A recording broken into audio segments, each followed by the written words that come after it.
Montana TikTokers saying they are not happy about the prospect of their favorite app being banned in Big Sky country. It's absolutely dumb and ludicrous for the state of Montana to be banning TikTok.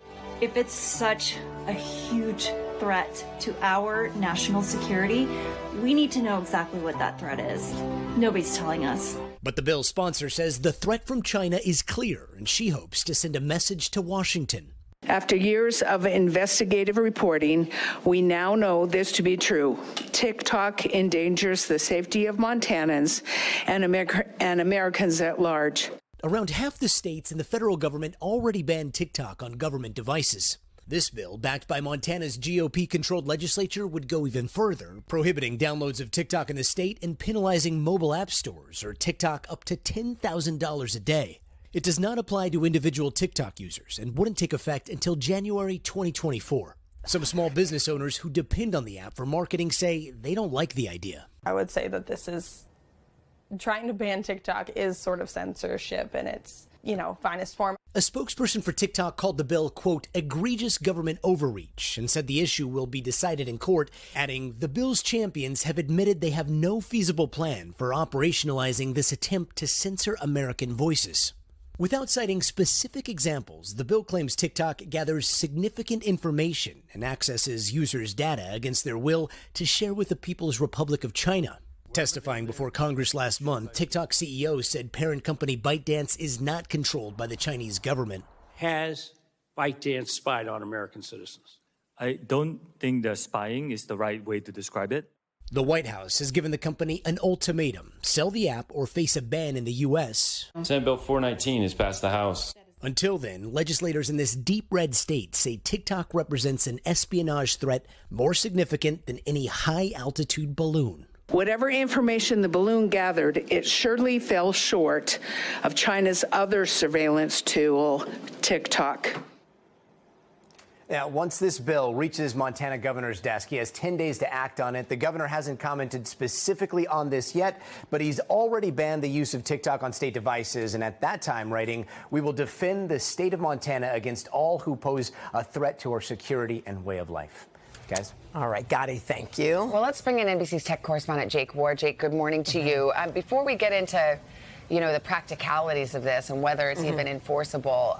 You've said something in the past that I think is so fascinating, that social media is essentially an incredible surveillance opportunity for whether it be a Chinese government-tied business or any corporate entity. They can watch and see everything.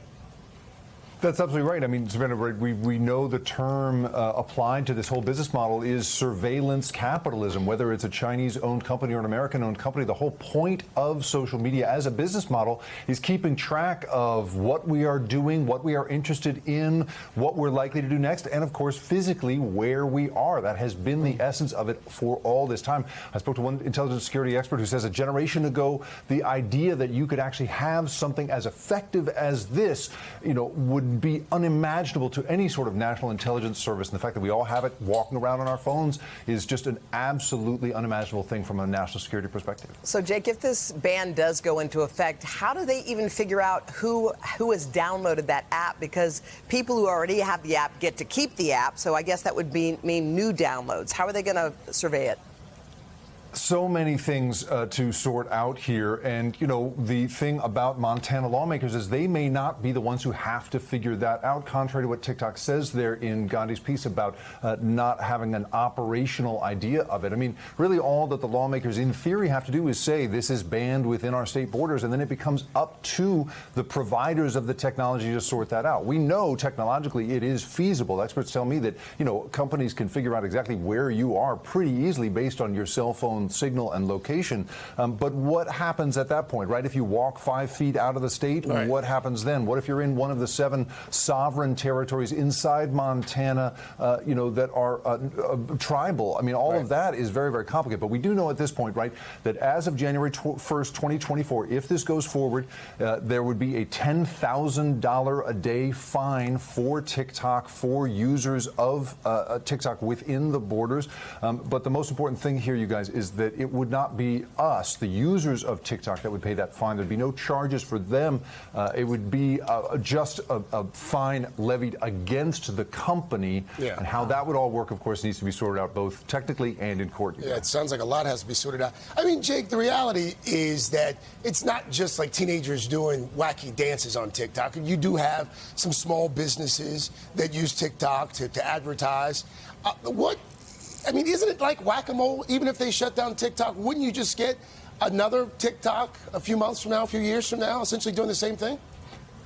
I mean, this is the thing, right, you guys? There is no federal data privacy law or data transparency law. I mean, experts I've been speaking to basically say that knocking down this one platform would make no difference in the long run. You're going to have another one come along. It's not until we have a federal standard around this stuff that we're going to get around this world in which we're just basically creating this patchwork of laws across the 50 states, which, of course, is complicated for Americans and very, very complicated for the companies trying to reach us all. Yeah. But what's specific about TikTok is that, national security concerns, because it's associated with China. the Chinese government, the Communist Party of China. I mean, that's the key difference here. But the larger issues, of course, Jake, you've outlined them well. Thank you very much. Thank you, Jake.